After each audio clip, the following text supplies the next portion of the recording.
The dry air, thick with the scent of sun-baked earth and faint metallic tang, clung to your skin. Inside the cramped confines of the desert safehouse, the insistent, rhythmic whirring of the portable money counter was the only true companion, a mechanical pulse against the vast, indifferent silence of the expanse beyond the reinforced walls. You watched the stacks of crisp, banded currency grow, a neat, indifferent monument to the life you now led, far removed from the sterile glow of precinct lights and the clamor of justice sought. Your fingers, calloused now in different ways, moved with practiced efficiency, flicking through bills, the greenbacks blurring into an emerald current. The ghost of a badge, a phantom weight on your chest, sometimes stirred. It was an ache, dull and persistent, a testament to the life you'd incinerated, the career that had dissolved like smoke. You were Seth Corbin, once a name spoken with a certain reverence, now just a whisper in the wind, if spoken at all. The memory of the cold case, the one that had been the chisel to your reputation, carving you down to dust, still had teeth. It gnawed at the edges of your quiet existence, a relentless phantom limb. A low thrum,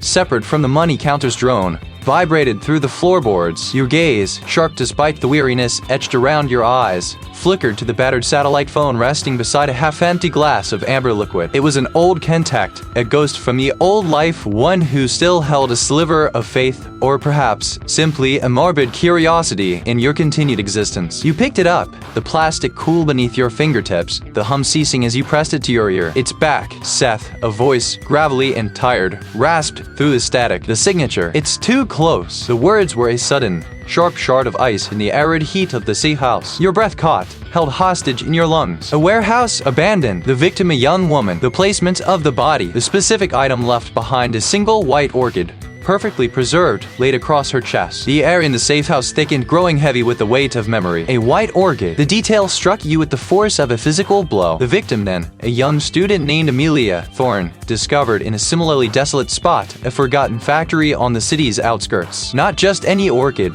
but a rare species, Phalaenopsis amabilis, its petals like porcelain. You had studied its intricate beauty, its impossible perfection, for endless, sleepless nights. It's been years, Seth. The voice continued, laced with an unspoken plea. Everyone thought it was a copycat, or a coincidence, but this. You barely registered it. Your mind was a whirlwind, a maelstrom of old images, forgotten reports, faces of the dead. You had poured your soul into that investigation, sacrificed everything, only to watch the trail vanish into thin air, leaving you with nothing but a ruined career and a reputation shredded beyond repair. You closed your eyes, the dust motes dancing in the slivers of light piercing the safehouse's grimy windows. This wasn't a copycat. This was a statement, or perhaps had never truly left, merely hibernated, waiting for the opportune moment to resurface and mock your failure once more. A tremor ran through you, not of fear, but of something far more potent, a rekindled purpose, sharp and unwelcome. The quiet, solitary life you had carved out, the dusty sanctuary you had built, threatened to crumble around you. The past, a venomous serpent, had slithered out of its hole. You were Seth Corbin, and the game, it seemed, had just begun anew. Your fingers, still gripping the phone, slowly unclenched, a new kind of determination hardening your gaze. The desert safehouse, once a haven of anonymity, now felt like a cage, and the bars were dissolving. You barely registered it. The cold, sterile light of the old crime scenes, the despair of the victims' families, a tapestry of shadows you thought you'd unraveled and buried. A sudden rap, sharp and insistent, fractured the quiet. It wasn't the wind, nor the shifting sands outside. This was deliberate, human. Your hand instinctively went to the cool, worn grip of the pistol tucked beneath the worn cushion of the armchair. Disgrace had taught you to be cautious. Solitude had honed the edge of your paranoia. Who knew this place? Very few, and none of them were welcome. Through the narrow peephole, the midday sun blazed, momentarily blinding. As your eyes adjusted, a familiar silhouette materialized, stark against the brilliant sky. The broad shoulders, the slight slump that spoke of too many late nights, the unmistakable cut of a cheap suit that had seen better days. It was the detective, a face from a life you'd painstakingly dismantled. His presence here was an affront, a desecration of your carefully constructed peace. You unlocked the heavy bolts, the metallic clatter surprisingly loud in the confined space, and pulled the door inward just enough to slip through the gap. The desert air, hot and dry, enveloped you. What do you want? Your voice was a gravelly rasp, unused to conversation. The detective offered no preamble, no pleasantries. His eyes, usually sharp,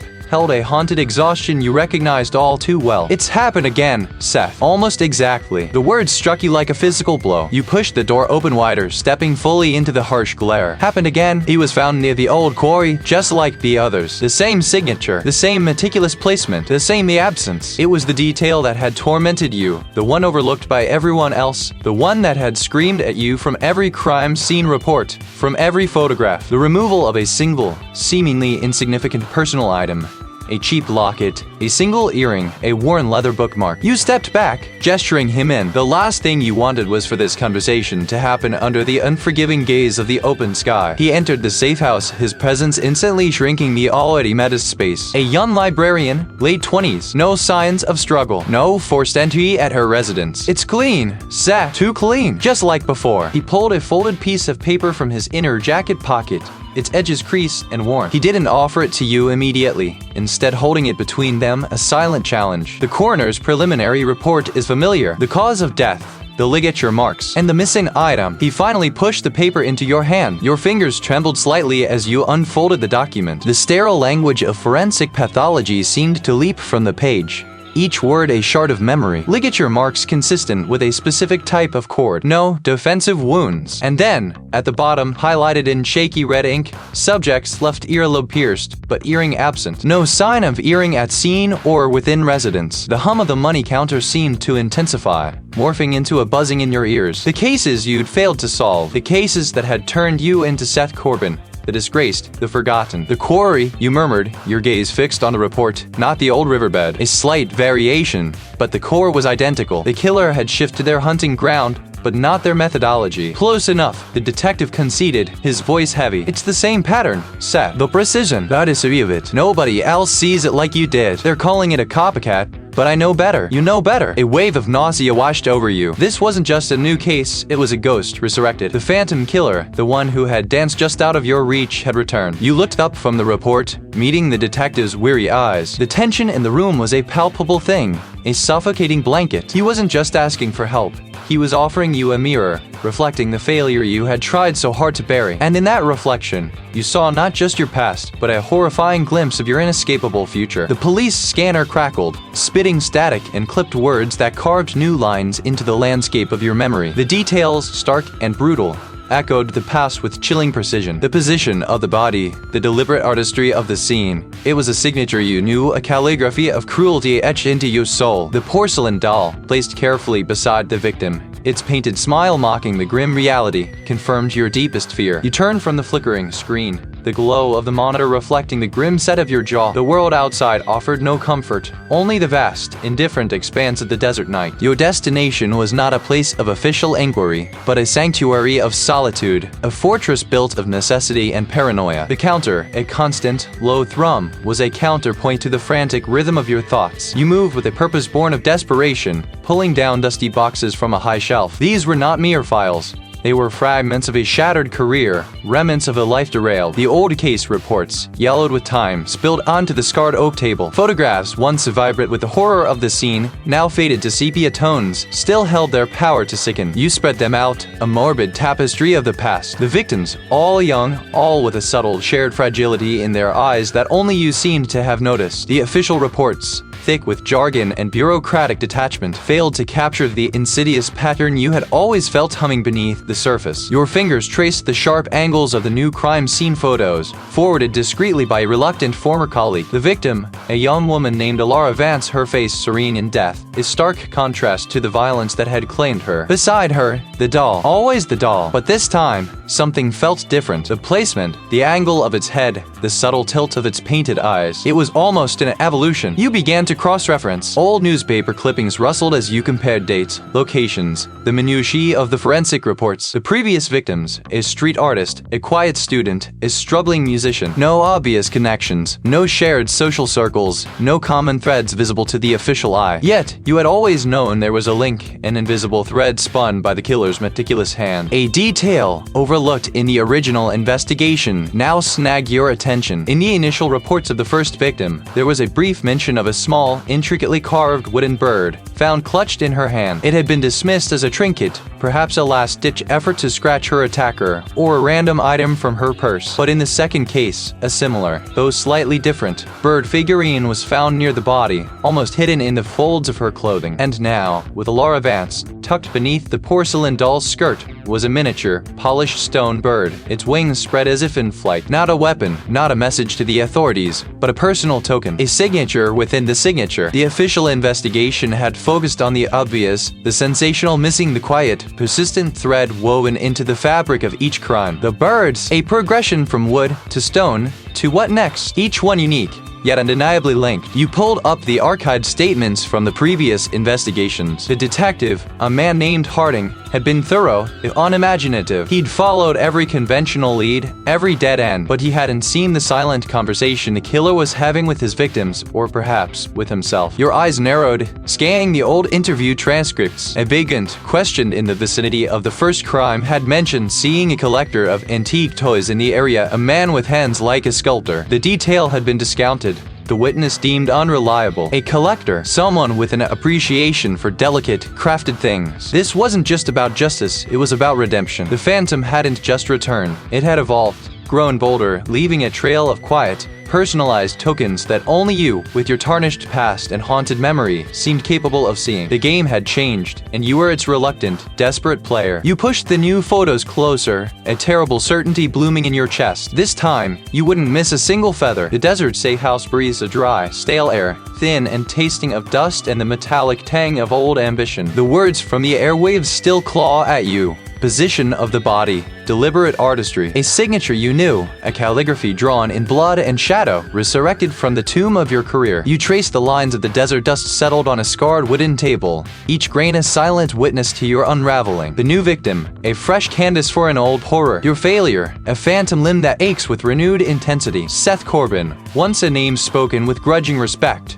now a whisper of a disgraced past. The hum of the machine next to you is a constant reminder of the life you've built, or rather, cobbled together, since the world decided you were broken. A sudden, sharp rap against the corrugated steel door fractures the quiet. Not the slow, deliberate knock of a local seeking illicit trade, but an impatient, almost aggressive summons. This place, this life, demands vigilance. Through the narrow slit of the peephole, you see only the back of a retreating figure, already halfway to a nondescript sedan kicking up a plume of sand as it speeds away. On the ground, directly before your door, rests a package, a plain brown box, taped shut with meticulous precision, devoid of any sender's address. This isn't a delivery for the books. This is for you. You lay the box on the table, its innocuous exterior a cruel deception. Your fingers, usually steady, tremble slightly as you peel back the tape, the sound a tearing whisper in the quiet room. Beneath a layer of crinkled newspaper lies a smaller, velvet-lined box. Black, opulent, and utterly out of place in this austere setting. Your breath hitches. This specific velvet box, you remember it, not from a case file, not from a public report,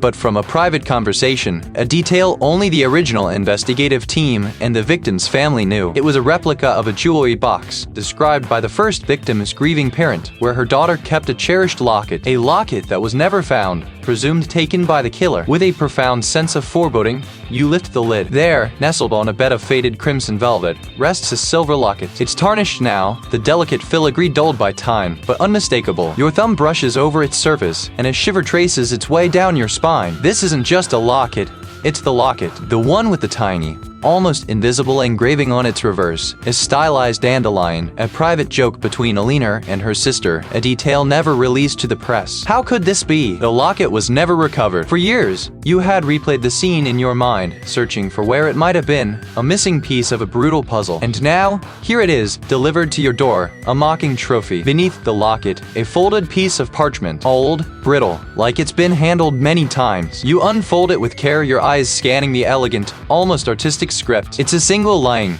written in black ink that has faded to sepia at the edges. The forgotten bloom, Seth. Still searching for the sun. The words are a punch to your gut. The forgotten bloom. That was Alina's nickname among her closest friends, a detail you had only learned from her sister during a particularly grueling interview. It was never part of the official record, never spoken outside that room. The killer knows, not just about the case, but about you, about the specifics of your investigation. The intimate, unpublicized details. This isn't just a new crime, it's a direct, personal challenge. Your mind races, trying to connect the threads. The new victim, the signature matching Eleanor Vance's case, and now this. A direct message, a piece of evidence only the killer and a select few would recognize, delivered to your secluded desert safe house. How did they find you? What is their game? This isn't just an echo of the past, it's a direct confrontation. The phantom killer, the one who broke you, has reached out across the years, across the miles, and pulled you back into their meticulously woven web. The stakes have just been raised, irrevocably. This is no longer just about justice for the dead, it's about the very last vestiges of your life. You must stop this. The words still claw at your throat.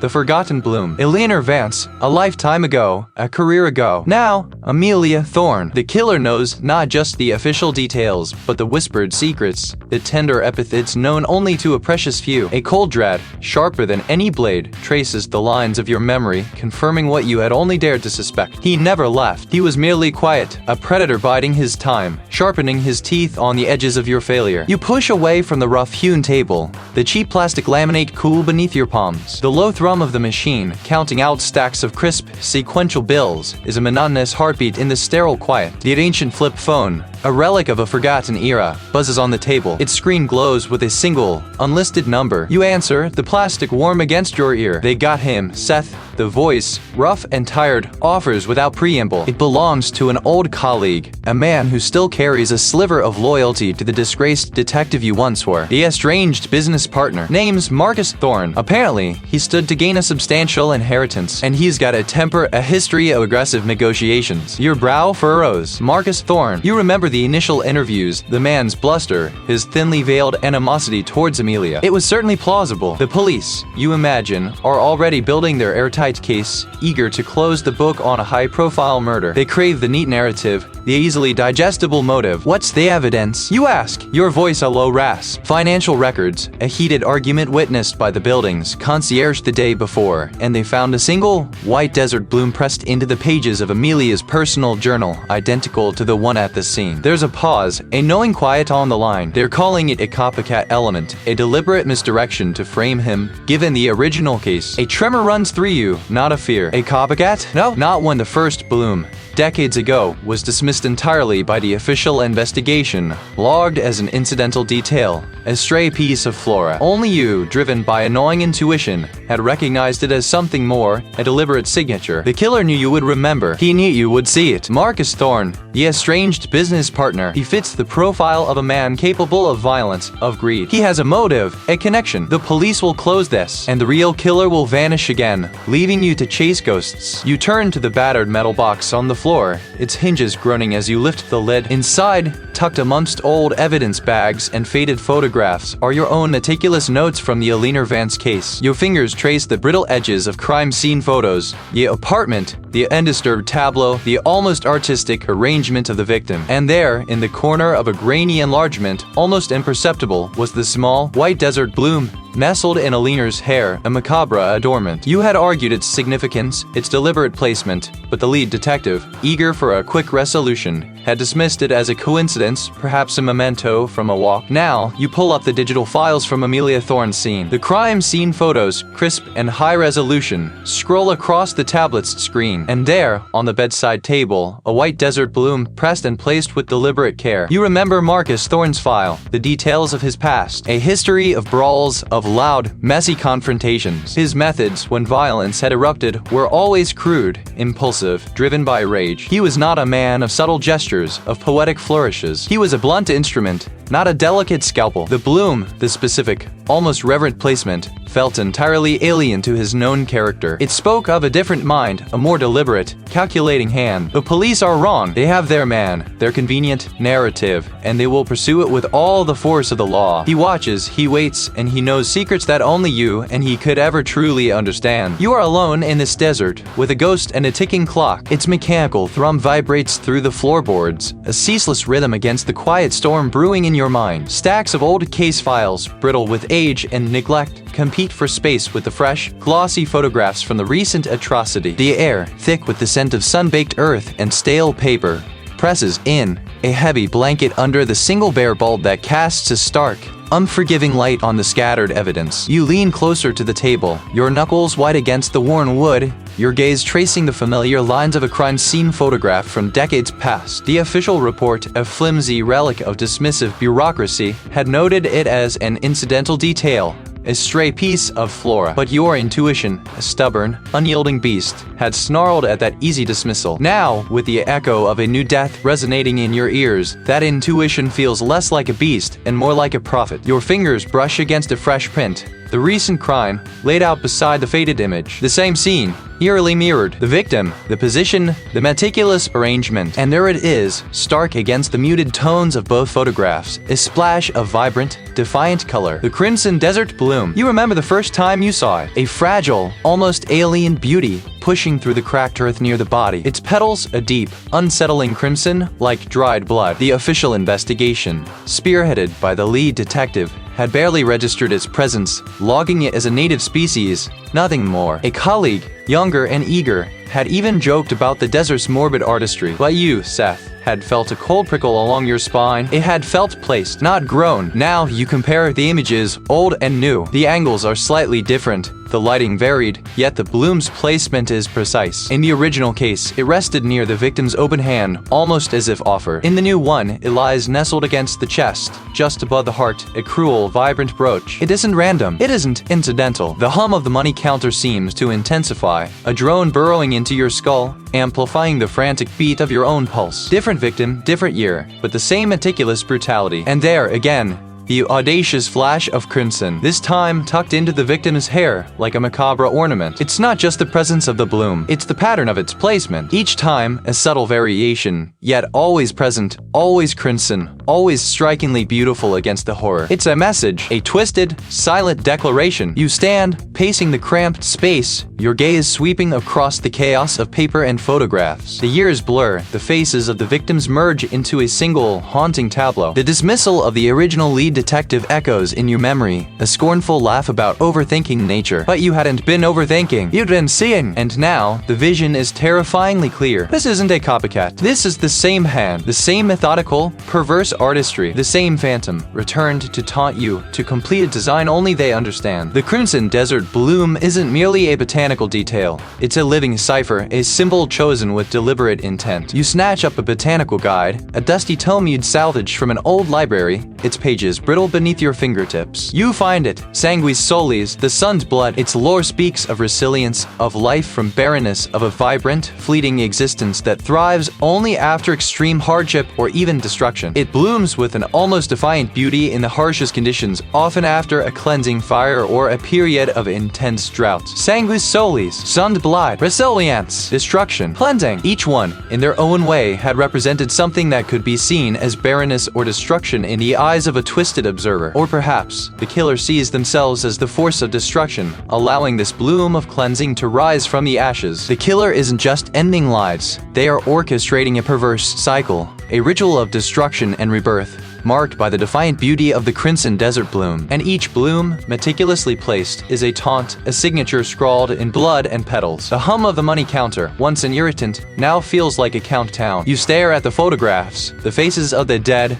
the vibrant, terrible blooms. The killer isn't a ghost of the past. They are a gardener of death, tending their gruesome harvest. And you, Seth, have just recognized their handiwork. You failed to see it then, but you see it now. And this time, you will not look away. The game has changed. The phantom has revealed its voice, and it speaks in crimson petals. Stacks of old case files, brittle with age and neglect, surround you like fallen monuments. Your fingers, calloused from years of gripping a service weapon, and then, later, nothing but emptiness, now trace the faded ink on a crumpled receipt. It was buried deep within the financial records of a victim from the first wave, decades past, dismissed as an irrelevant detail. A payment for storage at an address long forgotten in a disused industrial district on the city's frayed edge. Records and relics, the faded letterhead proclaimed, a name that now, in the stark clarity of hindsight, shivers with a new, unsettling resonance. A flicker of memory, a name mentioned in passing by a minor witness in another, later file, resurfaces. A place that collected forgotten things. A place you should have looked closer at,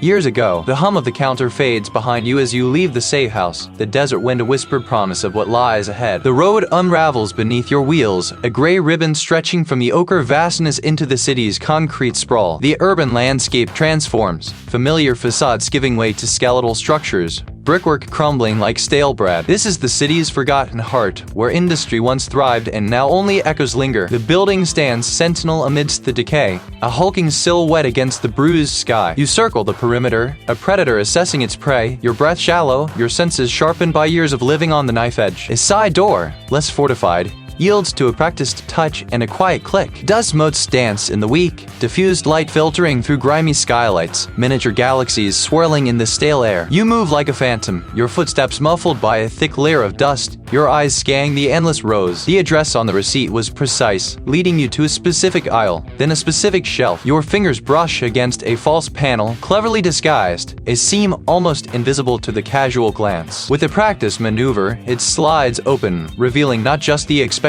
item, a peculiar, intricately carved wooden box, similar to a detail mentioned in a dismissed police report, but a hidden compartment beyond it. Within, a collection, not just one box, but several, each unique yet unsettlingly similar in its cryptic artistry. They are arranged with meticulous care, alongside a heavy, leather-bound ledger. Its pages, brittle and yellowed, are filled with precise, elegant script. Dates, cryptic codes, and descriptions of items acquired. Your breath hitches. The dates. Then an entry, marked with a symbol you've seen before, sketched crudely in a recent crime scene photograph. A transaction, a specific code, corresponding to the new crime that dragged you back into this waking nightmare. Your mind races, connecting the disparate threads, weaving a pattern of methodical, decades-long predation. The ledger trembles slightly in your grasp, heavy with its grim revelations. Your muscles tense, every nerve screaming. You slam the false panel shut, the wooden box clattering softly as it settles back into place. You press yourself into the narrow space between two towering shelves, barely breathing, your body rigid against the cold metal. A figure emerges from the gloom, the archivist,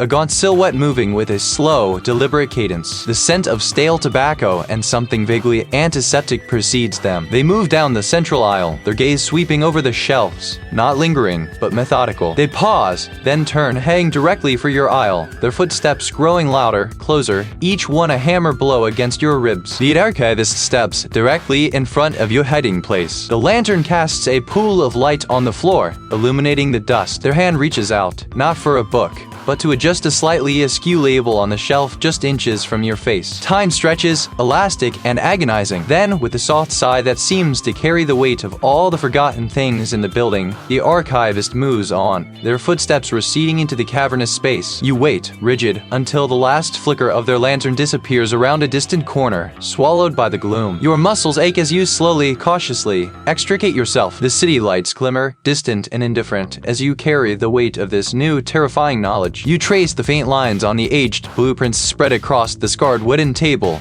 a map of the city's forgotten corners, each X marking a victim. The scent of stale dust and old paper clings to your fingers, a constant companion in this self-imposed exile. Your gaze shifts from the blueprints to the photographs, pinned meticulously to a corkboard. Faces, frozen in life, now echo in death. The current string of disappearances, eerily mirroring the cold case that shattered your world, whispers a terrible consistency. A signature, not a physical mark, but a pattern of selection, of disposal. The victims, disparate in appearance, shared a subtle, overlooked commonality, a fleeting connection to the city's municipal records office years ago. A low-level clerk, a data entry temp, a filing assistant. Each, at one point, had access to restricted archives. The money counter continues its drone, a rhythmic sigh of calculation. You push the stacks of crisp bills aside, the plastic trays scraping faintly. A new detail surfaces in your memory, a fragment from a late-night conversation with a veteran detective. Years ago, after the first body was found, he'd mentioned a peculiar incident, a small, almost inconsequential fire in the records office quickly contained, barely registered, a faulty wire, they'd said. But what if it wasn't? What if it was a deliberate act, a cover for something else, to destroy a specific file? Perhaps. You lean closer to the corkboard, eyes scanning the victim photos then the old case files. Each disappearance, each body found,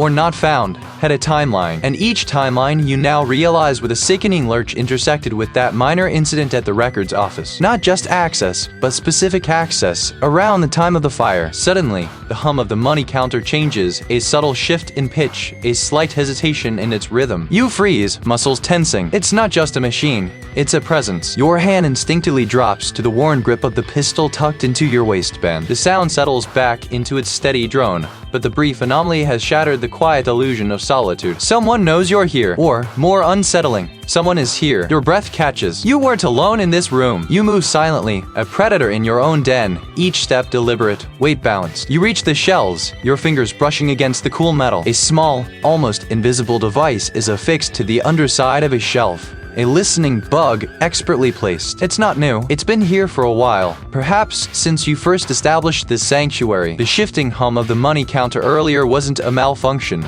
It was a brief, almost imperceptible feedback loop from the device. Someone had been actively listening, perhaps even just now. This isn't just about catching a killer, it's about a personal war. The killer isn't just a phantom. They are intimately aware of your movements, your thoughts. You tear the bug from its perch, crushing it in your fist, the plastic snapping under pressure. Your eyes dart around the room, searching for any other sign, any other intrusion. Not there. You return to the table, the pieces now falling into place with terrifying clarity. The fire, the specific access to files, the carefully selected victims. It wasn't about what they did, but what they saw, or what they knew. Files they might have handled, information they might have processed. But what information? What could be so vital, spanning decades, that it necessitated such a meticulous, brutal purge? You remember an old, archived complaint from a minor city council member, back when the first victim disappeared. A bizarre, almost laughable accusation against a city official for misappropriation of public works contracts. It was dismissed, buried, but the name of the official surfaces now, like a phantom limb ache. The precinct chief. Not your precinct chief, but the one who oversaw the city public works contracts division back then. The very same precinct chief who, years later, had quietly transferred to a high-ranking administrative position within the city, a position with vast, almost unchecked oversight of municipal infrastructure projects. He had been the one who vouched for the faulty wiring in the records office. It wasn't about a personal grudge against you, Seth. It was about power, about corruption on a scale that dwarfed the initial scope of your investigation. The victims weren't random. They were loose ends, witnesses, however unwitting, to a decades-long scheme of siphoning funds from city projects, hidden deep within archaic records. The fire wasn't an accident, it was an attempt to erase the paper trail. The new victims were those who, through sheer bad luck or a moment of curiosity, had stumbled upon the few remaining fragments of that truth. He didn't just fail to catch the killer, he was the killer, meticulously dismantling any threat to his empire of stolen public funds, one life at a time. And now, he knows you now. Counting down. It's not a clock counting down to a deadline you set, but one set by another, a meticulous architect of despair. The hum vibrates through the floorboards, through the very soles of your worn boots, echoing a forgotten frequency. This isn't just an exchange, it's a ledger, a final payment, the last entry in a long, blood-soaked account. Suddenly, a connection sparks, sharp and painful as a live wire. The specific denomination, the subtle watermark you'd barely registered before, the timing of the deposits you'd pieced together from fragmented reports, it all coalesces. It's not about the money itself, not truly, but what it represents. A systematic divestment, a winding down of affairs, a final preparation. The killer isn't just counting cash, they are tallying a legacy of vengeance, preparing for its ultimate, devastating completion. The hum of the counter transforms into a siren in your mind, blaring in urgent warning. The pieces slot together with sickening clarity. The cold case that fractured your life, the one that festered for decades, wasn't just about a single victim. It was about a hidden infrastructure, a shadow enterprise that collapsed, leaving a single, overlooked thread dangling. A thread you,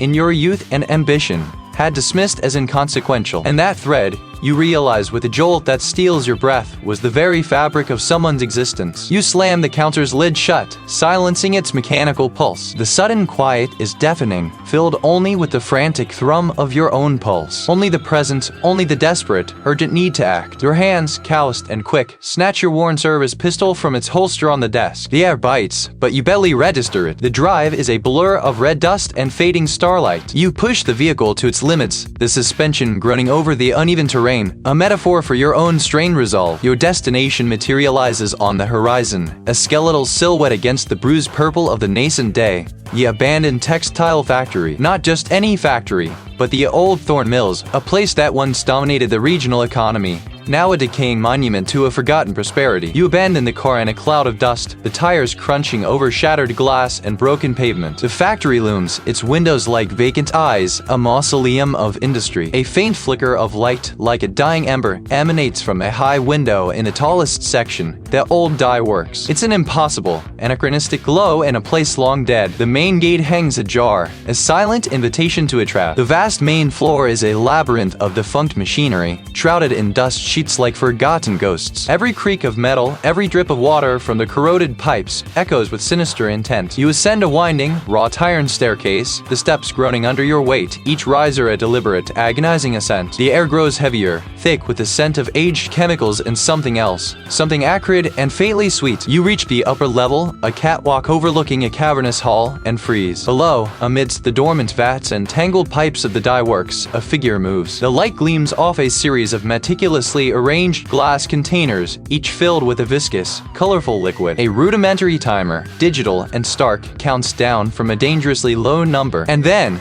the figure turns. Your breath catches. A faint, almost imperceptible smile plays on their lips as they tighten a final connection. A delicate wire leading from the timer to the array of containers. You always were slow. I'll give you that. Your gaze drops to the timer. The numbers bleed red. 0147. Not enough time. This factory, this place where the Thorne family built their empire on the backs of others, where they buried their secrets and their crimes, it will be purified. And with it, the last vestiges of their corrupt legacy. You realize the truth, then, stark and brutal. The money counted in the safe house wasn't a payment. It was the final tally of a life spent in quiet, meticulous preparation, funded by the remnants of what was taken from them. The chemicals, the timer, the location, it's not just a bomb. And you, Seth, are standing at ground zero. You stare at the crude assembly, the jerry-rigged dispersal system, and the word forms on your tongue, a bitter taste. Chemical, not merely an explosion, but a silent, pervasive poison meant to spread, to linger, to etch itself into the very air. Your gaze snaps to the figure across the room,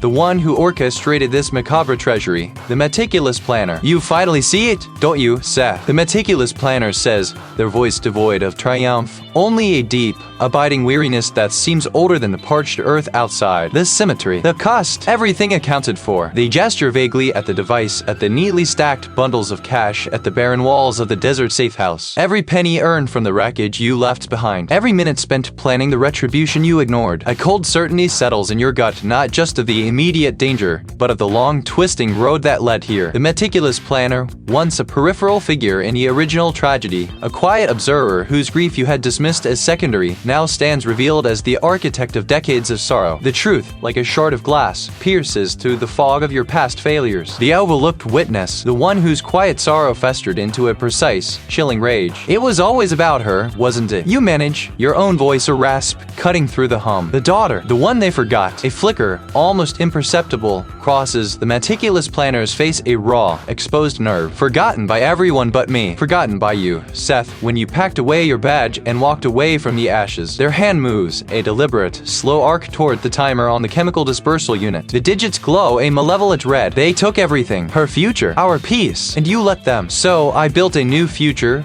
piece by agonizing piece, with the remnants of what was taken. The air crackles with an almost palpable tension, thick and metallic, like the taste of impending storm. You see the glint in their eyes, not madness, but a terrible, settled resolve. There is no pleading to be done, no reasoning to be had. This is the culmination, the final act of a play written in blood and grief. Time compresses. You don't think, you react. Your body, stiff with years and weariness, remembers the old training. A sudden lunge, a blur of motion across the dusty floor of the desert safe house. The meticulous planner's eyes widen, a momentary surprise before their features harden into grim determination. Your hand snatches at their wrist, twisting, aiming to deflect their reach from the timer. A sharp crack echoes in the confined space, a sound of bone against bone. The meticulous planner lets out a choked cry, stumbling back, their face contorted in pain. But even in agony, their other hand lunges for a small, concealed trigger device in their pocket. You slam your shoulder into their chest, driving them into the corrugated metal wall. Dust motes dance in the weak light filtering through a grimy window. The chemical device, precariously balanced, shudders. A desperate struggle ensues, a silent, brutal dance of wills. You grapple for the trigger, for control, for the chance to sever this chain of vengeance. With a final, desperate surge, you wrench the trigger free, sending it skittering across the the floor. It slides under a stack of money bundles out of reach. The meticulous planner collapses against the wall, chest heaving, tears finally tracking paths through the grime on their face, tears of defeat, of a twisted dream extinguished. The red digits on the timer continue their march, but without the trigger.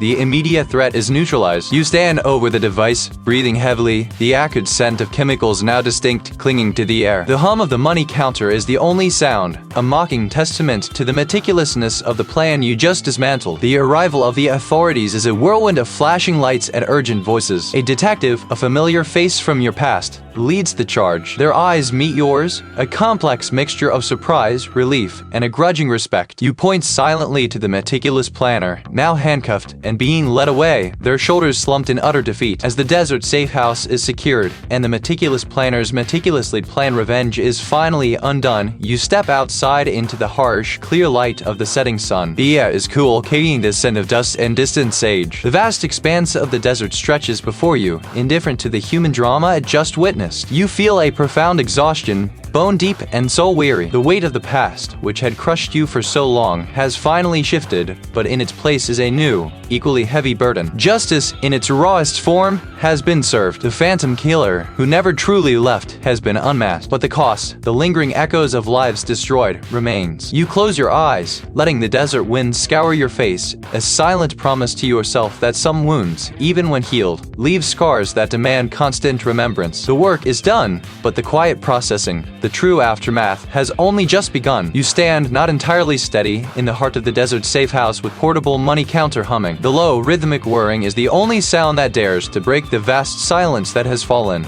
a stark counterpoint to the thunderous crescendo that brought you here. The glint in their eyes, that terrible, settled resolve, is a shadow etched behind your own. The counter, a sleek, impersonal machine, devours stack after stack of crisp, unmarked bills. It is a torrent of illicit wealth, meticulously hoarded, a testament to decades of a phantom's silent reign. Each numerical increment on the digital display is a brick in the wall of their monstrous legacy. Beneath a false floorboard, discovered only after the final, desperate lunge, you found it. A leather-bound journal, its pages brittle with age, filled with an elegant, precise script. It is not a confession, but a meticulous record.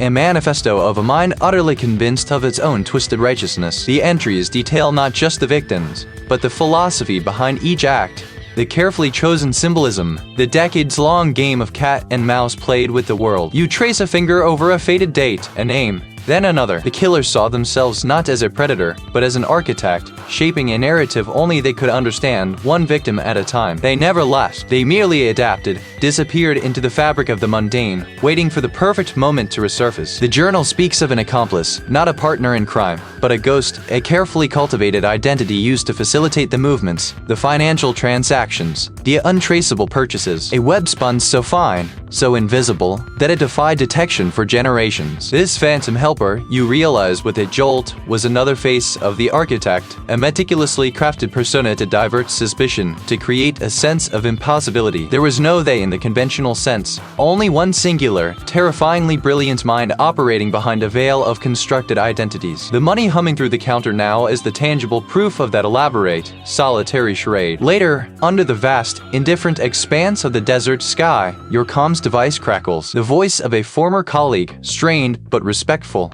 cuts through the static. So, it's done. The evidence is conclusive. Your name, it's clear. The words hang in the air, a fragile echo of vindication. Your reputation, once a tattered banner, is being slowly, painstakingly restitched. The world, or at least your small corner of it, now understands the truth of your past failure, not incompetence, but the impossible genius of a meticulously hidden evil. The news reports, already filtering through, speak of your relentless pursuit, your unwavering conviction. Yet, peace does not descend like a gentle rain. It is a quiet, arid stillness, the kind that follows a great storm. You are not the man you were before the hunt, nor the man you once dreamed of being. This knowledge, this visceral understanding of human depravity, is an indelible mark, a brand on your soul. You look out at the endless expanse of sand and rock, the sun dipping below the horizon, painting the sky in bruised purples and fiery oranges. The portable money counter has finally fallen silent, its task complete, its digital tally frozen at a staggering sum. The hum has ceased, but another, more persistent hum has begun within you, the quiet resolve of a new purpose. The detective in you, once broken and discarded, is reforged, not into a mirror of its former self, but something harder, sharper, more aware. You may not wear a badge, may not walk the official corridors of power, but the hunt, you realize, is far from over.